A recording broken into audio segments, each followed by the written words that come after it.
let me just jump right in, and we'll try to save some time at the end for questions.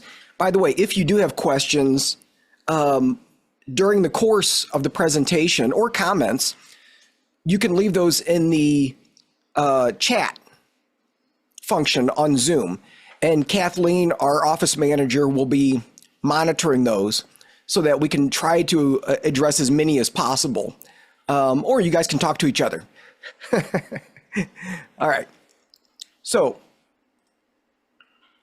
first thing, it kind of makes sense if we're talking about choosing a meditation style to define what the heck we're talking about when we say meditation. Because it may seem obvious, but you know, everybody that talks about meditation may be coming at it from a slightly different perspective. And so the perspective that we use is thinking of meditation as a systematic mental training designed to challenge habits of attending, thinking, feeling, and perceiving.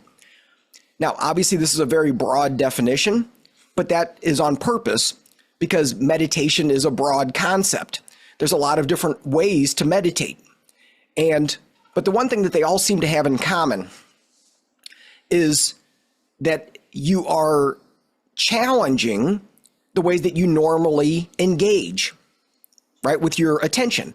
So you're challenging, you're shifting the ways that you normally pay attention, the ways that you normally think about things.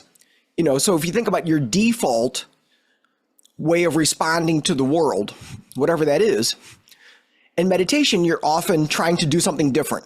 So you're creating a more flexible internal system of being able to shift different states of awareness and consciousness. And so we can think of meditation as really a training to help facilitate that. And so when I say a systematic mental training, right, like we do this consistently. We sit down every day and we practice these skills or whatever it might be. And so this is kind of the broad concept that we're using to talk about meditation. I think it's also a useful way to approach this because it is inclusive, right? You don't have to believe in a particular thing. You don't have to be Buddhist or, you know, Hindu or subscribe to any particular spiritual belief system for this to apply. And we know that this is true, that meditation can benefit everybody, regardless of what you believe. In fact, you don't have to believe anything, and meditation can still be effective and helpful. And so we want to make it inclusive in that way. Now, when we're talking about neuromeditation, it's like, well, what the heck's that?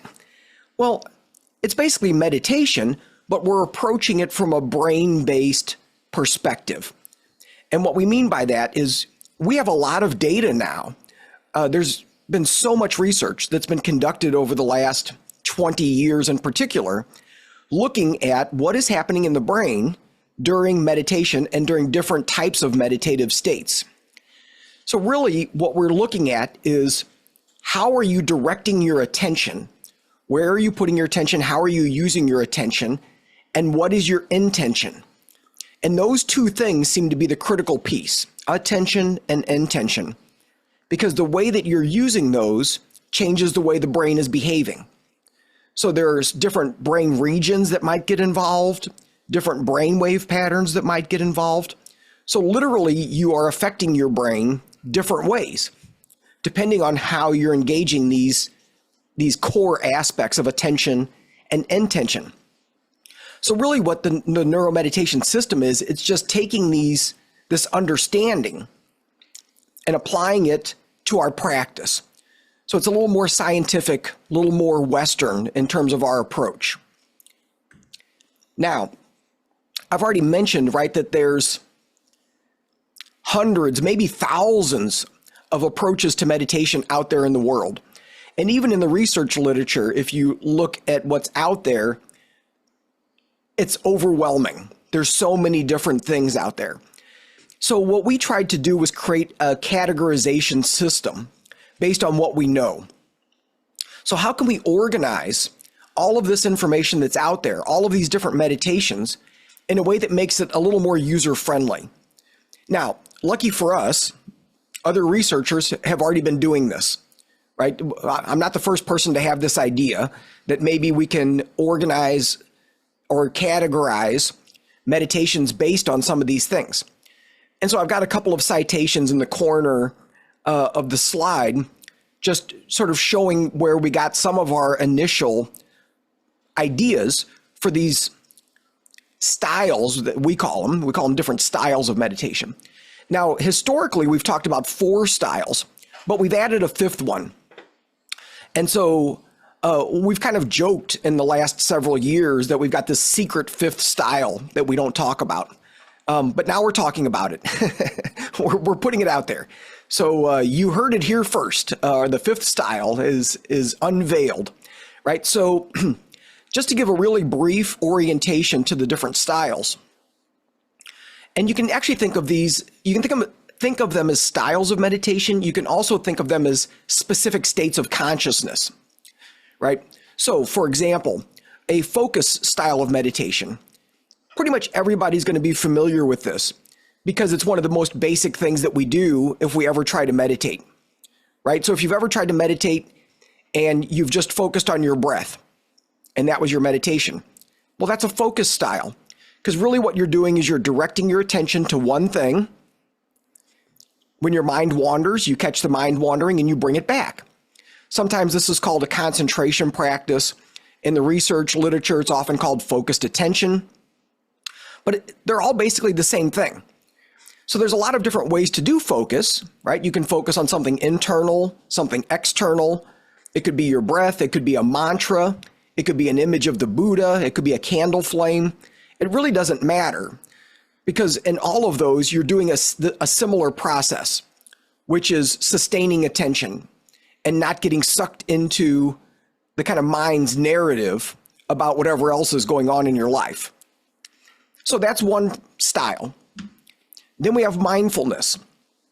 Now I have mixed feelings about using this term because it's used in our culture right now to mean just about everything, right? Mindfulness is kind of being used as this broad umbrella term that really means everything. I'm going to use it in a very specific way. So the way that I'm thinking about it is more of a non-judgmental awareness of the present moment. That's the simplest definition. But really what distinguishes it from, say, focus is that rather than lasering in on one particular thing, you're keeping more of a broad awareness. And so you can be aware of whatever's happening in the moment. Maybe it's a bodily sensation. Maybe it's a thought. Maybe it's a feeling. Maybe it's an awareness of the sounds in the environment.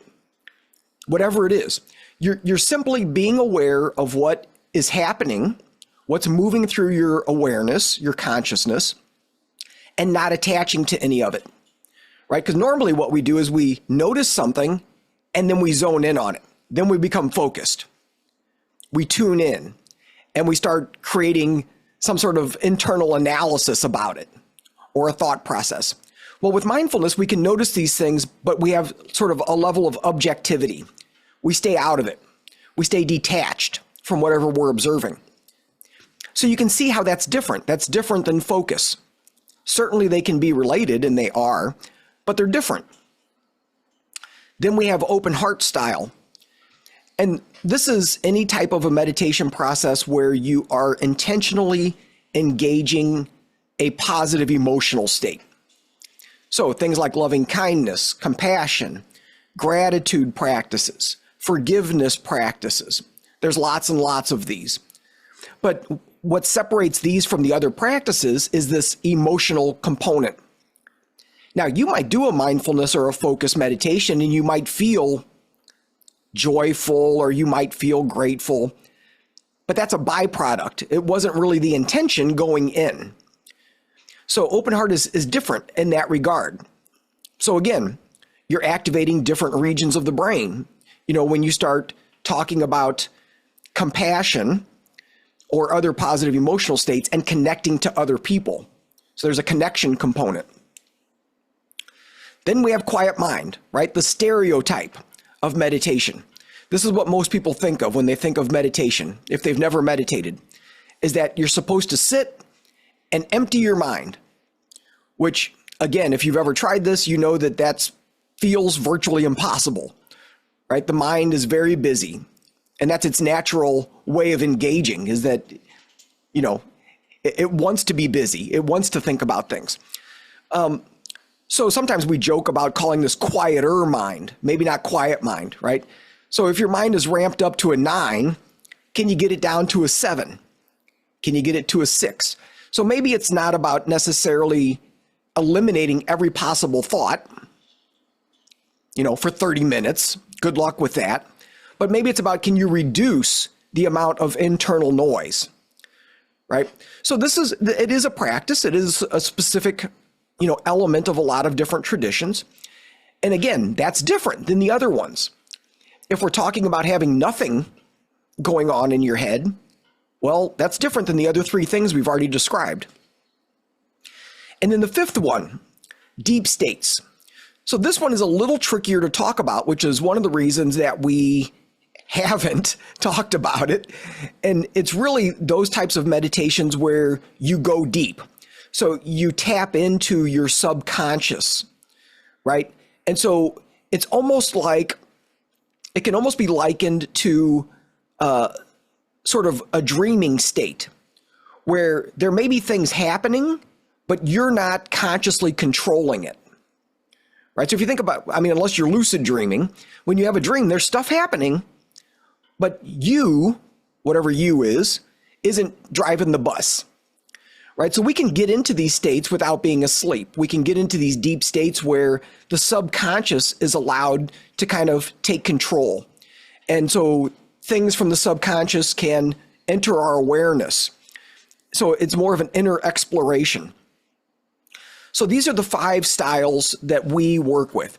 It doesn't mean this is the only stuff that exists, but we have a lot of data, and these cover probably the majority of different meditative approaches that are out there. So this is an easy way for us to start to organize this.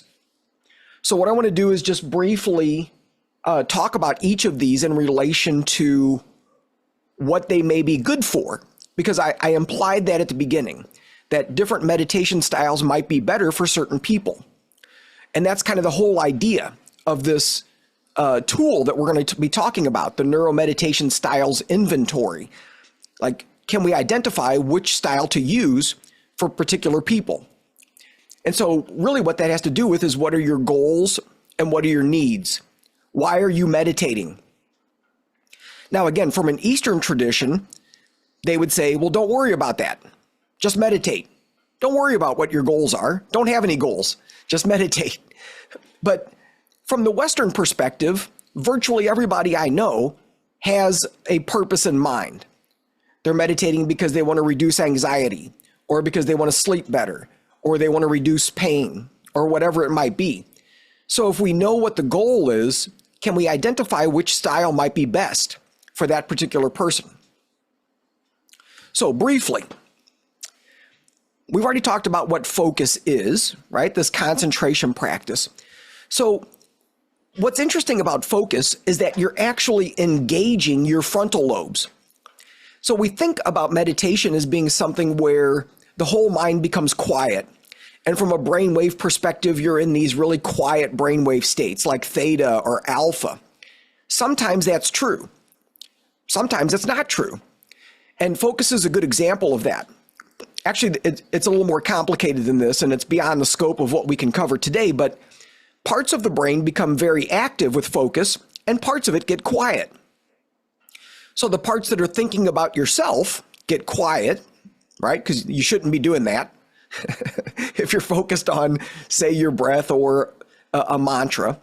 But then the frontal lobes become engaged. They become active, because sustaining attention requires activation. It requires some level of brain activation to hold your attention in one place. Now, the part of the brain that gets engaged is the frontal lobes. So when we start to think about that, it's like, well, what kinds of conditions or concerns would that be helpful for if you're activating the frontal lobes? Well, guess what? Things like ADHD, right? So actually, if you think about it, this is the perfect counterbalance for somebody with ADHD. They have difficulty paying attention.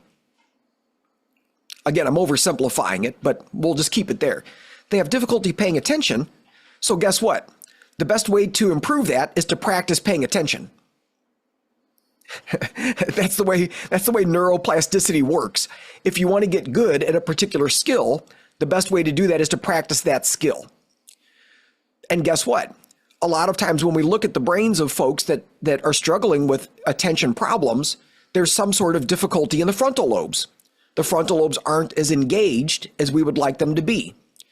So this is kind of what we're trying to do, is create a system where we can say, look, there are certain approaches that are going to essentially be a counterbalance to whatever kinds of concerns people are looking at. So this would also apply to people that maybe have experienced a mild traumatic brain injury. Again, a lot of times the frontal lobes take damage. It becomes more difficult to inhibit yourself or to pay attention. So cognitive decline that we see sometimes as people get older, and even active depression. And I say active depression if somebody's actively depressed, right? They're depressed in the moment. This can be really helpful because what you're helping them do is learn to shift their attention to something neutral as opposed to something negative, right? So instead of ruminating about whatever's going on in your head, you're shifting your attention to something neutral, which can have a really positive effect. Okay, we talked about what mindfulness is, right? This idea of a non-judgmental awareness of the present moment. And so really what this is doing is helping you back up and not get attached to whatever's going on. So this is particularly helpful for stress and anxiety. And this is not going to be a big shock to most people because we already have programs out there like mindfulness-based stress reduction, right? Like it's in the name that you're using mindfulness as a tool to manage your stress. And so if you think about it, when people are stressed or anxious, part of what's going on with that anxiety is something like worry. And what worry mostly is repeating the same thought over and over and over and over and over again. So you're attached to this idea. You're attached to a thought. You're attached to a concept. Well, mindfulness is about learning to back out of that. You can be aware of it, but you don't have to hold on to it. So again, it's a perfect balance. And we have lots of data, right, showing that this isn't just based on speculation. This is all based on research, because we do have research showing that certain practices are better for certain things. This is a good example. Now, open heart. We're engaging those positive emotions. Well, this should be an obvious one, right? Because again, it's a counterbalance. So if you're looking to improve your mood, right? I want to be happier. I don't want to be so pessimistic all the time. I want to be more empathic. I want to be more kind to others. So if this is what we're trying to create for ourselves, is if this is the kind of reality we want, well, you have to practice it, right? Because for most of us, the way that the brain defaults is toward the negative. And again, there's a lot of research on this as well. It's probably like that for a good reason. It's a protective mechanism. If you're focused on the negative things, maybe you can prevent some sort of problem, in your world. But what we don't do is we don't focus on the positives. But if you practice that, it can change how you feel, how you think, how you behave. So this can be a really good one for depression, obviously. But just like I just mentioned with focus, sometimes when somebody's actively depressed, they're in the middle of a depressive episode, this may be too difficult. This may be too far away from where they are. So it may be good to start with focus first. And then once things start to kind of feel better, then you start to move toward an open heart type of a process. This can also be good for things like relationship issues, right? So learning to take somebody else's perspective, right? That kind of thing. It can be good for resentment or anger, right? So again, we're just learning to try to shift how we feel and how we connect emotionally to other people. Quiet mind, right? This obviously should be good for just about everything. And it kind of is, right? If you can quiet down the internal chatter, that's probably going to help with just about anything you could imagine. And the research seems to support that. So especially if you think about, so many people deal with negative self-talk, the way that we talk to ourselves about who we are, about our bodies, about our capabilities. We essentially judge ourselves. So if we can quiet that internal chatter, it makes sense that we might feel better. At a minimum, it's going to create an opening for something new to happen, right? Because if the mind is busy and it's completely filled with whatever internal programming is happening, there's no room. There's no room for anything new to happen. So one of the things that quiet mind allows us to do is create that opening. There's more spaciousness where now we can have some new ideas about who we are and how we want to behave. So I put some things at the bottom that are, pretty significant concerns that people might experience, right? Things like eating disorders or obsessive compulsive disorders or some other disrupted sense of self. And I put those here, not that these are the only things that quiet mind might be helpful for, but again, they're sort of extreme examples of where people might have a distorted view of themselves, how they see themselves, right? And so if that perspective is really causing problems, this might be the ideal way to help shift that. And then we have deep states. So this is really that inner exploration, like really taking a deep dive and allowing material from the subconscious to come up. Now, this can be really good for breaking old patterns, enhancing your creativity. It's like opening up, right? And it's kind of opening the floodgates of all of that material from the subconscious to come up. Now, this can be really fun. It can be interesting. It can be, it can be a journey. It can also be terrifying because, of course, going down to the subconscious, you don't know what all's down there, right? There could be a lot of things down there that may be really difficult to handle. So somebody who's had a significant trauma history, right? You start opening up the subconscious, things may come up that could be really disturbing and difficult to manage. This is another important reason why we want to look at these different styles, because it may not be ideal for certain people to do certain types of meditation, right? So how can we, in fact, there's been more and more research coming out showing that certain people actually have a negative response to meditation. It actually makes things worse, right? Adverse responses. And I think part of the issue is that maybe they're not using a meditation approach that fits with where they're at right now. So again, can we be more individualized in how we think about this so that we can get people where they're trying to go in a way that feels safe, right? That they can accomplish this. So, like I said, this can be good for reducing trauma symptoms, bringing up stuff. It can also be really tricky. It can be good for peak performance and a lot of other things. So these are the 5 styles in a nutshell. So what we did was, years ago, we started this process of creating an inventory, the Neuromeditation Styles Inventory. It's on our website. It's free. And the initial version, we just made up a bunch of questions that seemed to make sense for each of these styles, right? So they were related to the person's goals and needs.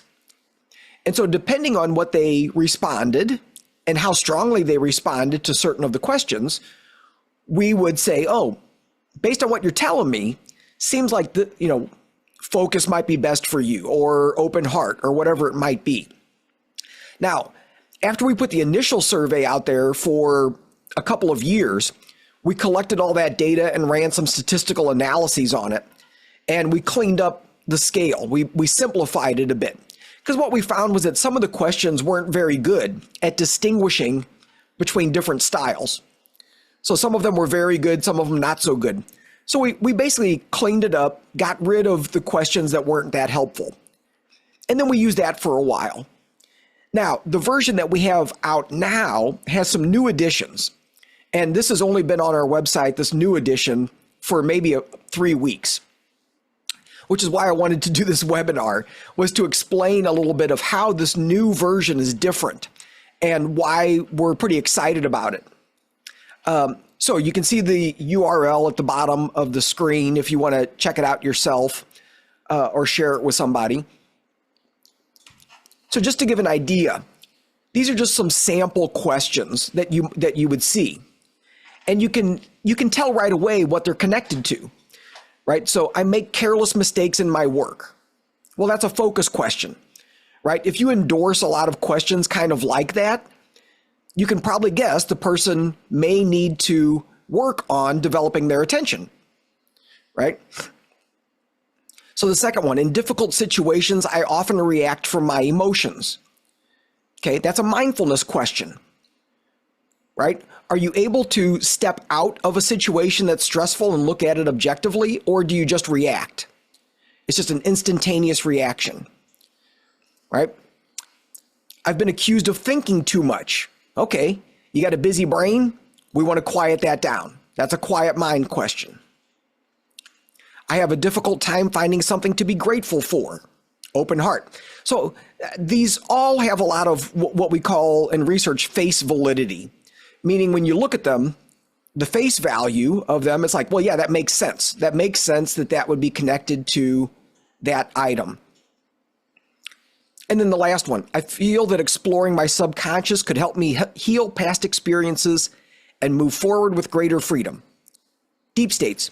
So now there's obviously more than one question for each scale. In fact, I think right now there's 5. There's 5 questions for each scale.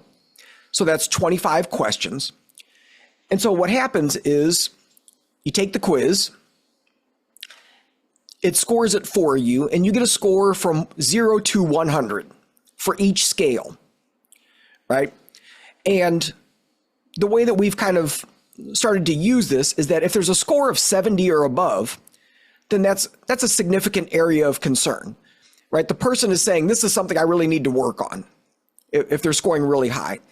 If it's kind of in the mid-range, 45 to 70, it's like, well, maybe. It might be an area of concern. We don't want to jump the gun necessarily, but it's probably something to pay attention to.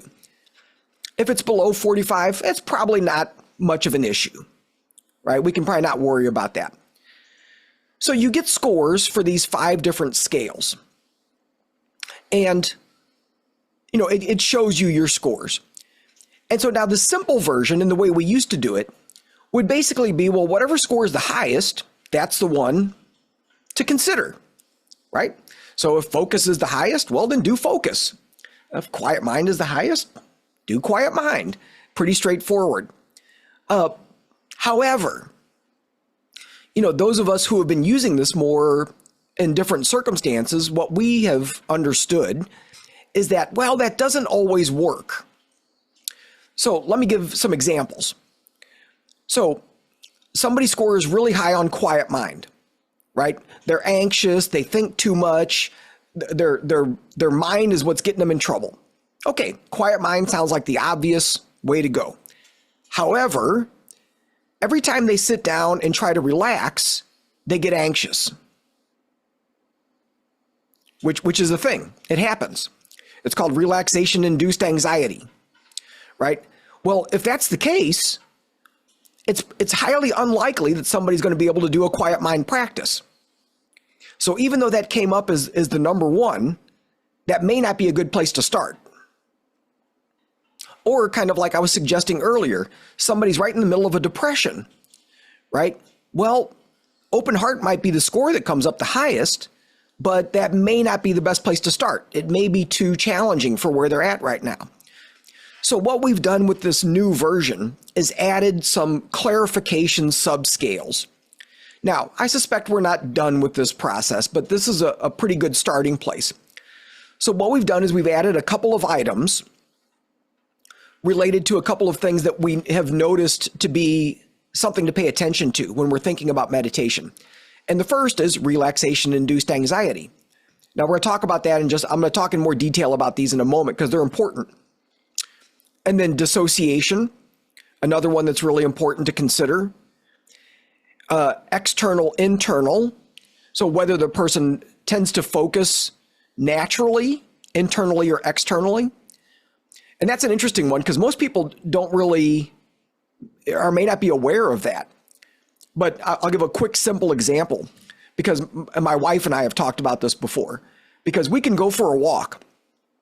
It could be a beautiful spring day. We're taking a walk and she notices everything. Like, oh, look at these flowers. These are amazing. I love the color of that house, right? She's very aware of everything in the environment. I don't notice any of it. Like, I have to consciously pay attention to the things that are out there. And why? Well, because my attention is internal. I'm in my own head. And that's just a natural thing. We all sort of have that way of orienting, whether it's more external or internal. So that could be important in terms of thinking about meditation. And then the fourth one that somehow didn't make it on the slide, I'm not sure what I did there, is alexithymia, which again, we'll talk about in a minute. But alexithymia is difficulty recognizing your emotional states, right? So I want to talk briefly about each of these because they're relevant in terms of figuring out which style may be good or maybe not so good for particular individuals. By the way, how are we doing so far? Are we doing okay? Yep. All right. Excellent. So relaxation-induced anxiety. So it's exactly what it sounds like. So there are a certain percentage of the population, a pretty decent percentage actually, that when they try to relax, they actually get more anxious. And it makes sense that this is going to be more common in people who already have some sort of anxiety, right? But then you start to relax and all of a sudden your system just really kicks into gear. And so it could show up as muscle tension or anxious thoughts. It could show up as visual images that the person sees in their mind. But regardless, this is going to make it really hard for somebody to meditate, right? Because most styles of meditation involve some level of relaxation. You're trying to relax the mind. And as soon as you start to relax, if you become more anxious, you're not going to want to do this. So you can see some statistics that, in people with chronic tension, 30.8% experience anxiety when they're trying to do a progressive muscle relaxation exercise. 53.8% experience anxiety doing a mantra meditation that's just repeating a word over and over. So that's interesting, right? Because if you've never experienced this, it might be like, what? That doesn't even make sense. Why would you feel anxious? But again, it's not necessarily a conscious thing, right? It's obviously, if it was a conscious thing, people would choose not to do that. But it is real. And these are important things to be aware of, especially if you're working with other folks, right? Because they may be experiencing this and maybe don't know how to talk about it. So I'm not going to hit every one of these bullet points, but the other thing that's important is that, one of the things that happens when we relax, and I kind of talked a little bit about this with quiet mind and deep states. When you start to relax your body and your mind, one of the things that happens from a brainwave perspective is that your alpha brainwaves, which are kind of in the middle, will start to increase. Now, most of the time, that's a good thing. Most of the time, this feels really nice. People like it. They feel more embodied. But what the alpha also does is it serves as a bridge from the subconscious to the conscious mind. So again, if you have a lot of unresolved trauma and you're trying to quiet your mind and the alpha starts to kick up, now all of a sudden you've created a bridge for material from the subconscious to sneak up into the conscious mind. And so again, that may not be what you're looking for, or it may create a lot of distress. So again, we need to be aware of this, that this is a possibility. I don't say these things to try to scare anybody, but it's good things to be aware of because it does happen. So obviously, the second to the last bullet, this is most likely to happen during a quiet mind or a deep states or even a mindfulness meditation. It's least likely to happen with an eyes open focus meditation. So, in general, kind of eyes open focus is the default. Meaning if there's any reasons to think that an eyes closed relaxation-based meditation is going to be problematic, eyes open is the way to go. So this is what we often start with folks who have PTSD or some other form of anxiety, because the attention is external. It's not in your own body, feelings, thoughts. And so that can be a really helpful way to begin. So what's interesting is that there was some research done with relaxation-induced anxiety, and there was a group of people that made a scale to measure it, and it was like 12 items long or something like that. And then another group came along and said, well, do we have to have 12 items to measure this? So that they compared people's responses to this long questionnaire to just asking them one question. Said, well, and this was the question. Do you ever feel anxious when doing relaxing activities like yoga, meditation, or getting a massage? And guess what? This one question was just as effective as the longer scale. So this is actually great for us because we can just throw this one question in there and get a pretty good idea of, where that person is in relation to this issue. Next one I want to talk about is dissociation. Now, everybody dissociates, right? And so it's sort of separating your internal self. We all do this. We dissociate when we're driving. That's a good example. It's a light dissociation. You're driving on a 2-hour drive and you kind of lose track of what you're doing. Are you paying attention to your driving the entire time? Probably not. Like you're doing a complex activity, actually a dangerous activity, but you're actually not even paying attention. You're having a conversation, you're listening to a podcast, whatever you're doing, right? So this is an example of dissociation. We can disconnect from our world, either internal or external. Now, we all do this, but it can be one of those things that becomes a defense mechanism, something to protect us that we use. Especially if people have a trauma history or things like that, it's very common where we can just kind of separate our awareness as a way to protect ourselves so that we don't have to feel or be aware of certain things. So by itself, it's not necessarily a bad thing. It's a bad thing if we don't have control over it and it starts to create problems, right? Then it starts to be a kind of an issue. Now, what's interesting is that, again, when you get into some of these states, some of the same ones we just described, people that have a tendency toward dissociation might just dissociate.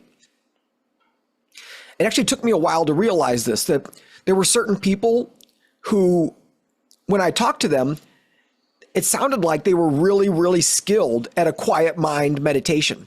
Like I can just get into that state and there's just nothing. Like, okay. But then when you start asking more questions, it actually looks like they're dissociating. So they go into the state and then they disappear. There's no personal connection anymore to what's happening. And so that may not be helpful. We may not want to encourage that, right? We still want people to be present. We want you to be in your body. We want you to be aware at the same time. So again, if people have a tendency toward dissociation, guess what? Eyes open, focus. That's probably where we want them to go, right? As opposed to jumping right into one of these practices. So I'd probably start with eyes open, focus, maybe then move to eyes closed, focus, maybe then move to a mindfulness. Can you be aware of your body? Can you be aware of what's happening in the moment? So we can think of it that way too, as a developmental process for some people, where we meet them where they're at and then move up in terms of, styles of meditation that might be a little more challenging or more directly related to what their concerns are. So for this one, we have a couple of items. Again, they're pretty obvious, but you can see them listed at the bottom. How often do you experience feeling emotionally numb or detached? How often do you have an altered sense of time? How often do you become frozen, unable to think clearly or speak? So if people endorse a lot of these or at a fairly high level, again, we're going to kind of like flag that and be like, okay, that's good to be aware of. We want to be thoughtful. And then the last one that I want to talk about here is alexithymia. So, this is a psychological trait. It's, fairly common. About 10% of the population has some level of this, but it's basically a difficulty distinguishing between emotional states and bodily sensations associated with emotions. So, if you ask somebody, how do you feel? And they really don't know, it's kind of like, I don't know. Or if they have a sensation in their body and it's like, well, what's connected to that? And they have no idea, right? That it's just like, there's just this random feeling in the body, but they don't know what it's connected to. So, this is relatively common. And again, it's not necessarily a problem all the time, except for when, it does interfere with things. Now, this is the one that's most likely to be a challenge for open heart, right? Because if you're asking people to connect to emotional states, and usually when we're doing these practices, we want them to connect to the emotion, but we also want them to connect to what it feels like in the body, what that emotion feels like. So literally, we're asking them to do the thing that they can't do, right? So we probably don't want to start there. And so actually what we know is that, and this research article actually talks about this, effects of mindfulness-based interventions on alexithymia. And so this is a review article looking at, a series of studies that considered this question. And guess what? Mindfulness is pretty good at facilitating this. So if somebody endorses a lot of questions that suggest maybe they're experiencing alexithymia, we might want to start with mindfulness first. So here's some of the questions. I'm often confused about what emotion I am feeling. It's difficult for me to find the right words for my feelings. I find it hard to imagine what it would be like to be in someone else's shoes, etc. You get the idea. So this is kind of the advancements that we've made with the scale, is considering some of these things in addition to the 5 styles. So here's kind of the short version. We actually came up with a fairly complex decision tree, which is way too complicated to try to show you guys in this context. In fact, it took us about a month and a half of trying to figure out how to write the program for the scale that's on the website to actually do what we wanted it to do. But here's kind of the short version. So if somebody scores high in relaxation-induced anxiety, we want them to begin with an eyes open focus. Same thing with dissociation. We just talked about that. And then same with alexithymia. If they score high on alexithymia, we want them to begin with mindfulness. So what we want to be able to do is look at everything, look at all the different styles. What are your goals and needs? What particular concerns might you experience that would make meditation challenging? And then how do we sort that in a way to point them in the right direction? So when you take the quiz now, what happens is you get scores for those first 5 styles: focus, mindfulness, open heart, etc. And those are all, a nice little rectangle on the page that gives you a brief description and gives you your score. And then at the bottom, there's a much larger section that says, here's what we recommend. So again, even though you might score high on a particular thing, we may recommend something different based on this other information that's kind of in the background. We don't necessarily want to show everybody their scores on these other things because it's more clinical. It's a more clinical approach, right? So what I thought might be kind of useful would just be to present a couple of simple cases, right? So we have the 5 style scores on one side and then the clarification scales on the other side. So in this case, we see that deep states is the highest score. And actually it's the highest score by a decent amount, right? Sometimes you'll see where there's 2 or more scores that are really close together, which is a whole nother thing, right? Like what if you score, what if one scores the highest, but there's one right next to it that's only 1 point below it or something like that. Well, so then you've obviously got some choice around what you want to do. But in this case, deep states is the highest.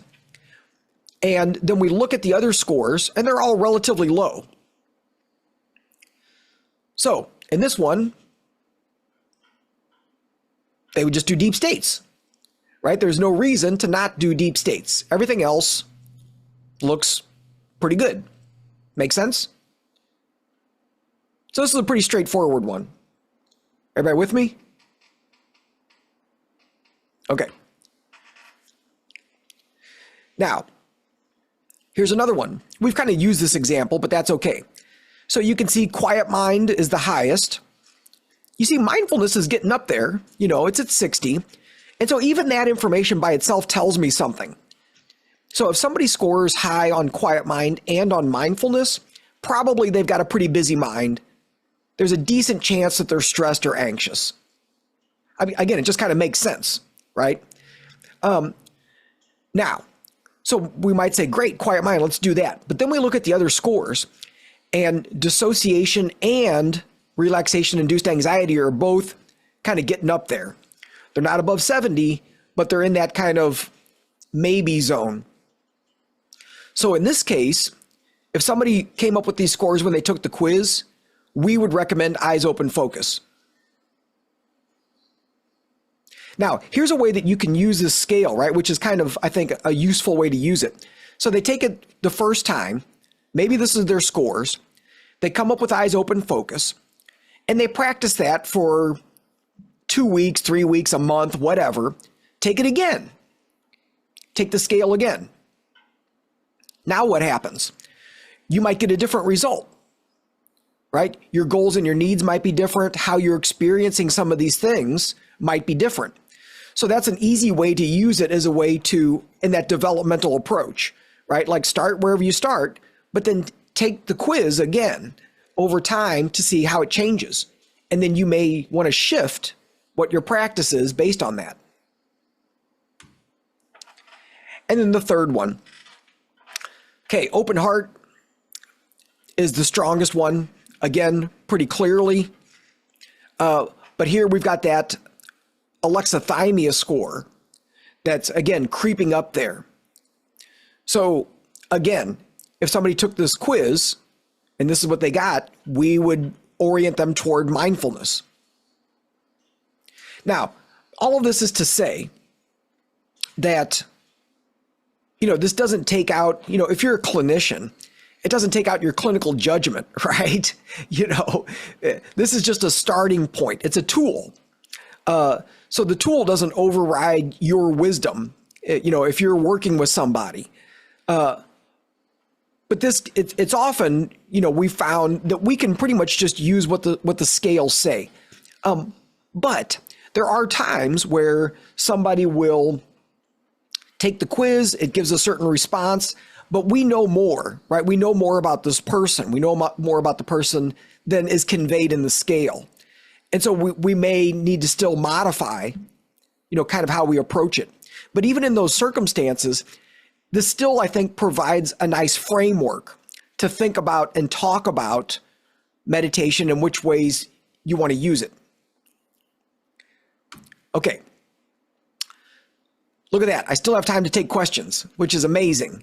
So I'm going to turn this slide off so I can see all of your faces in a minute. But if you want to check out the scale or any of the other, free resources or some of our upcoming classes and trainings or whatever, check out the website, neuromeditationinstitute.com. Okay, I'm going to stop sharing, and then we'll see what kind of questions. I saw somebody had their hand up. Where'd it go? Jeff, do you want me to go through the few questions, or you just want to? There's 3 questions and 2 comments. Yeah, let's do that first, and then we'll see if anybody has any additional questions or comments. Okay. So first question, will the slides be available for us after the training? So I'm going to, we recorded this, and I'm going to clean it up a little bit, take off your beautiful faces so that you're not on a YouTube video. And so the video will be available, probably within a week. And we'll let you know. We'll shoot you an email and let you know about that. If you actually wanted the slides, we could probably arrange that too. I could save them as a PDF and send them to you. So if that's what whoever was asking that, if you wanted that, I'd be happy to send that to you as well. So just shoot us an email. Because if I attach them to the email I'm going to send out, sometimes it goes to spam, so we don't like to do that. So yes, shoot us an info@neuromeditationinstitute.com email, and I'll make sure I get those to you. Thank you. You're welcome. Next question, is this inventory validated as a research tool? No. That's the short answer. So, kind of like I was explaining at the beginning, we did a factor analysis on, gosh, I can't remember how many surveys were completed on the original survey, which was something like 33 items. We had several thousand people, and we did a factor analysis, and that's where we cleaned up the survey and sort of validated from that perspective, from a scale construction perspective, at least a portion of what we have now. This scale, we've just released, so we really don't have enough data at this point to validate it. So mostly what we're going by now is sort of face validity and, clinical impressions.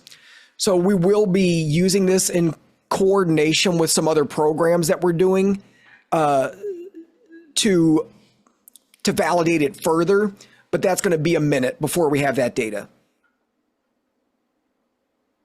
There's a nice comment to you, Dr. Tarrant, about someone really appreciating how you stress the relaxation-induced anxiety. There's a comment in there. And then next question, I would love to know any recommended eyes open meditation options you have to offer. I feel the majority of resources out there for meditation encourages you to close your eyes. Someone did put some ideas in one of the chats here, but great. What do you have? Yeah, that's great. And so you're right. Most meditation styles encourage people to close their eyes. And, one of the things that when I'm teaching a class or working with a group of people, one of the very first things that I have them do is just experiment and do a meditation with your eyes closed, do a meditation with your eyes open. And it's like, which one works better for you? And what's interesting is that every time I've done that, about 2/3 of the group prefer their eyes closed, and about 1/3 of the group prefer their eyes open. And it doesn't matter what the group is. It doesn't matter what the meditation is. It's really interesting.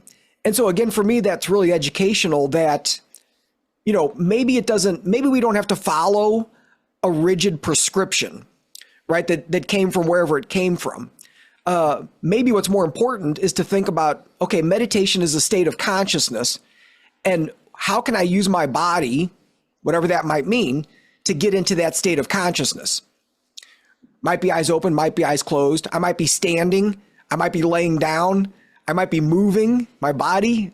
I might be stationary. There's lots of different ways to do that. And so there is one of the focus practices that I really like is incorporating a little bit of movement. So you can do it seated or standing. You can do like simple Qigong exercises. So, something as simple as just bringing the arms up and around the body. So inhaling, exhaling, exhaling. Or I've got a video on YouTube, on our YouTube channel. It's called an earth meditation, where your hands are in a prayer position. And so you start here, and then as you exhale, you point the hands down to the earth. And then inhale, bring them back up. And exhale back down to the earth. There's a lot of variations on how to use simple movement, but what that does, it keeps you connected to your body, and it makes it easier to stay focused because now you have a physical anchor to connect with your breath, right? So there's a lot of simple things like that that can be really effective. Now, of course, I'm also a big fan of using technology. So I have to bring this up because somebody asked about eyes open focus practices. One of the best ways that I've found for this is to use neurofeedback with meditation. It's very easy to determine whether somebody's attention is internal or external by monitoring their brainwaves. So you can have them watching something like a candle flame on a screen or whatever, it doesn't matter. and the candle flame will dim or get brighter depending on how focused they are on it. Right? So now you've got this very clear visual cue about where your attention is. So there's a lot of good tools out there. Probably need to have a whole nother thing to talk about some of that. But and of course, not to get too far down the self-promotion road, but you can check out some of our classes and things as well where we get into some of those details. Okay, what else?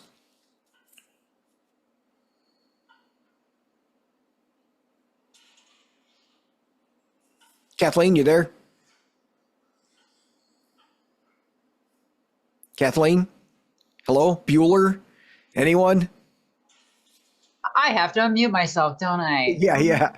I do. Okay. So what are usually the key factors that help you distinguish between someone who scores close on focus and quiet, but may need just one? That scores closely on focus and quiet mind? Yeah. Yeah.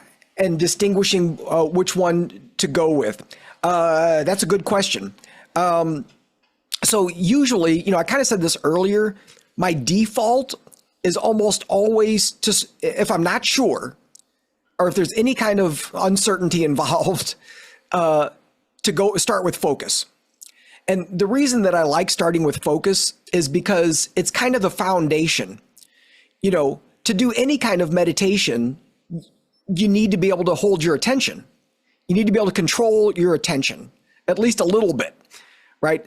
And so focus in many ways is kind of like the foundation.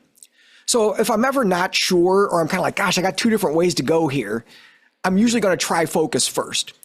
Now, again, this is what I was saying, that there's some clinical decision making that goes here, because the way that I feel like it, if I'm working with a client or a student, we may try something, right? I've got an idea of what I think is a good idea. We try it, we experiment, I give them some variations. Try it with your eyes open, try it with your eyes closed. Let's do this movement thing. And then we see what their response is. And so one of the things that I think is really important is every time I do an exercise with somebody is to process it and to find out what their response was, how they're internally engaging with it.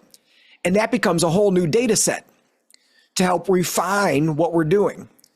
And sometimes that might mean like, I'm on the wrong track. We are doing the wrong meditation. We need to be doing something different, right? But so having this kind of toolkit, sort of allows that ability.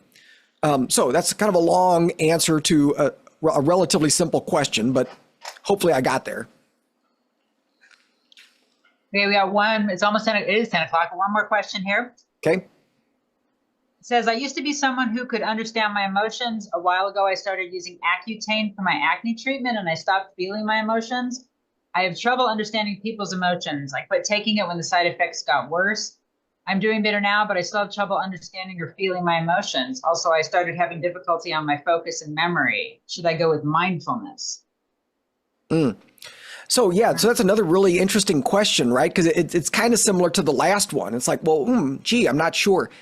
And I'm going to give kind of a similar answer that, let me give an example to explain this. So I was kind of emphasizing, right, that if somebody's actively depressed, maybe you don't start with open heart. Maybe you start with focus first. Now, that being said, I've had people who have had long-term chronic depression, and they were able to do the open heart, and it worked really well for them. So we kind of have these generic rules, but they're generic, right? They don't apply to every single person. So if you're somebody who has only recently had difficulty kind of tuning into emotional states and what that feels like, and you still have some of that capacity, you may just want to jump right in, right? Jump right into an open heart practice. In fact, as I was listening to the question, that's what I was imagining. Right? Before we got to the end of the question, I was imagining doing more open heart type practices, things that are going to ask you to exercise that capacity. Now, here's the thing, right? If you try that and it's like, this isn't working, like I'm just not getting this, then it's like, well, then go back to mindfulness maybe and start with that for a bit, right? And then once you start to develop that sort of self-awareness, which is what you're doing, right, with mindfulness, well, then can we then extend that? Can we open that into this other area? So again, trying to answer it quickly, but yeah, I'm going to sneak one more in. Jody's got a question.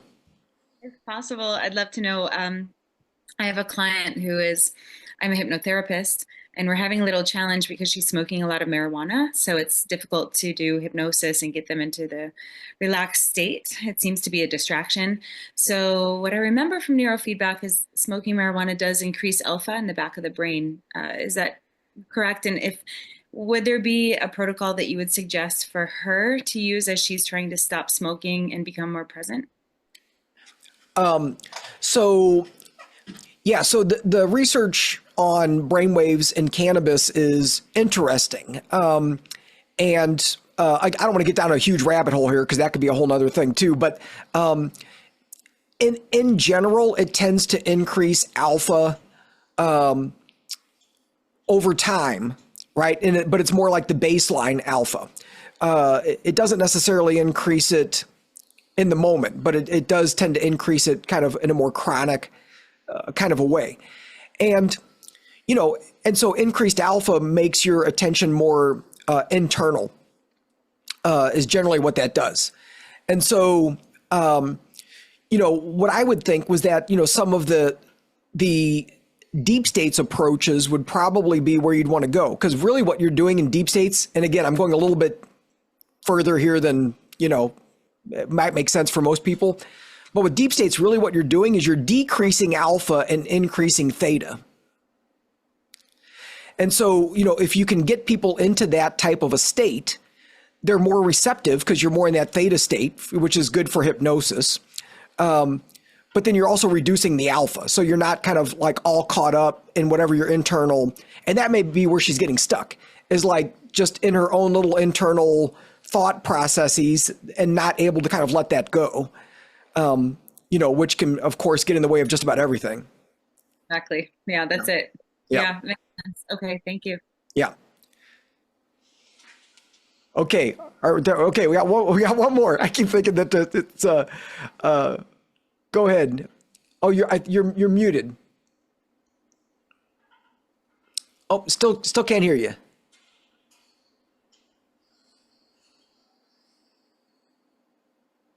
Let me,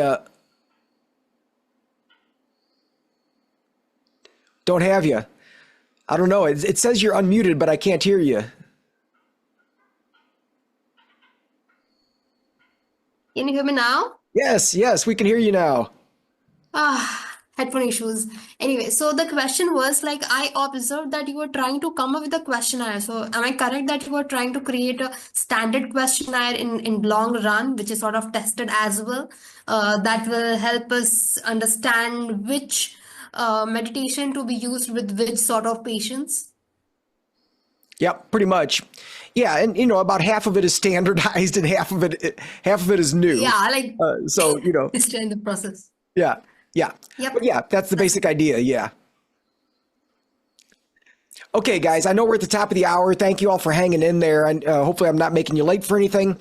If you have any follow-up questions or concerns or need anything, just shoot us an email, info@neuromeditationinstitute.com, and we'll do the best that we can to get back to you quickly. Okay, thanks. Have a great rest of your week. Take care. Thanks, Jeff. Take Hey, care. see you, Dante.